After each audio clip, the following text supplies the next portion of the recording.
warahmatullahi wabarakatuh. Iya, waalaikumsalam warahmatullahi wabarakatuh. Permisi Bu, maaf mengganggu waktunya sebentar. Iya. Perkenalkan, nama saya Muhammad Sedian Mufid dari SMPN 1 Kota Solo.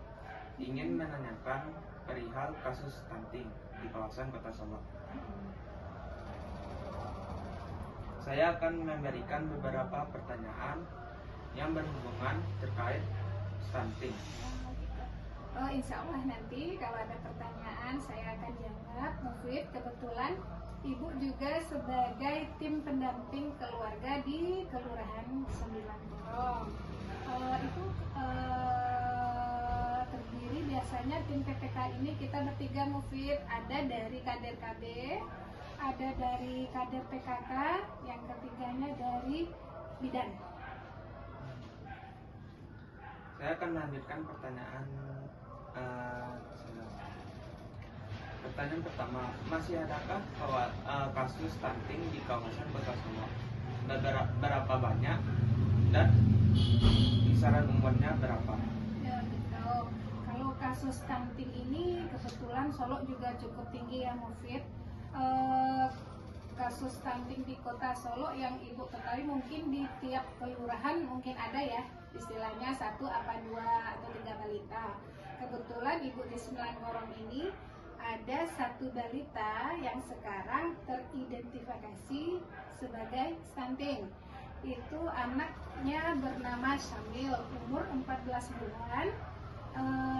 Jadi Syamil ini dari habis ibunya melahirkan, Ya. Kami dari aparat kelurahan, dari kesehatan udah berbagai macam upaya untuk dilakukan agar anak Syamil ini, anak balita Syamil ini perkembangannya lebih baik gitu, lebih meningkat. Oke. Ya. Pertanyaan kedua, apa pekerjaan orang tua pasien? Kalau Syamil ini orang tuanya, ayahnya kerja sebagai buruh dan tukang bangunan.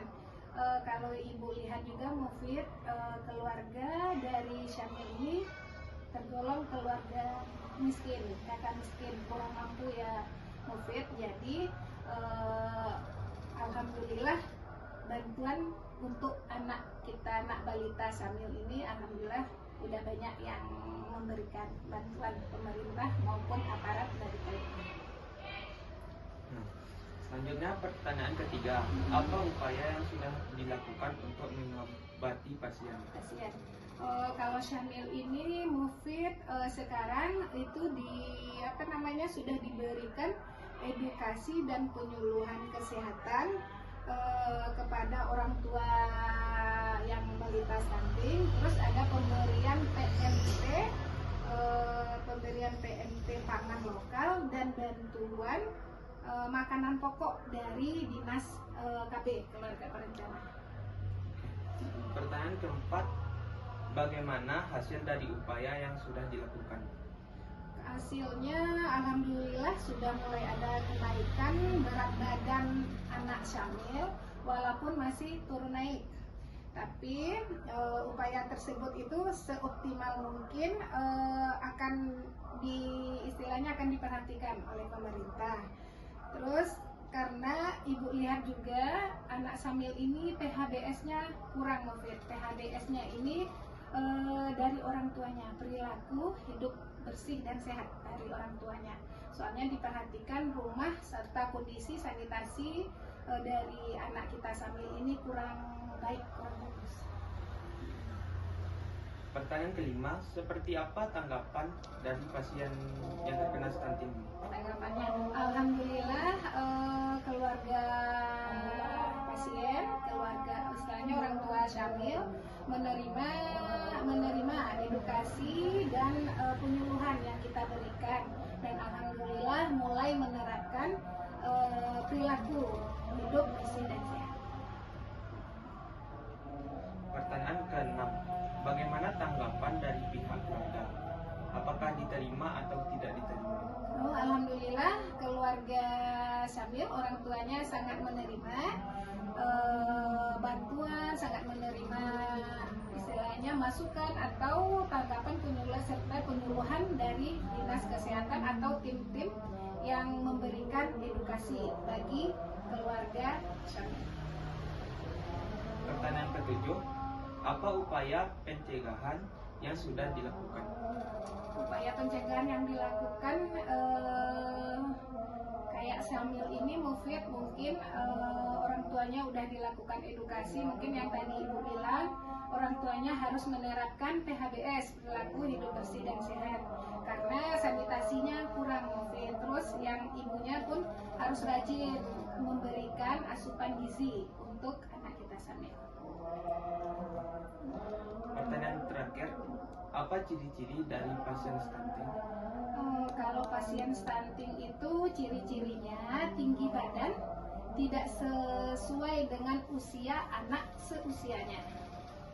Terus yang kedua, berat badannya rendah. Terus pertumbuhan giginya juga lambat. Ininya, Mufid. Itu kalau biasanya anak stunting ini kalau bisa kita diiniin Mufid, diberikan istilahnya penyuluhan terutama kepada ibunya dulu. Ibu yang baru dideteksi seorang ibu hamil itu harus langsung kita pantau. Apakah dia harus menerapkan 1000 hari pertama kehidupan. Dilihat dari ibu hamil ini makanannya, gizinya gitu Mufid, sehingga nanti pas melahirkan si bayi tidak stunting. Jadi berbagai macam faktor nanti yang dari ibu hamil ini Mufid. Yang ibu hamil ini ya, yang pertama harus kita perhatikan gizinya, sehingga nanti dia dapat melahirkan anak yang sehat, anak yang tidak stunting dan gizinya baik. Ya. Terima kasih ya, Bu. Ya. Waktunya. Ya. Sekian dari saya. Assalamualaikum warahmatullahi wabarakatuh. Waalaikumsalam warahmatullahi wabarakatuh.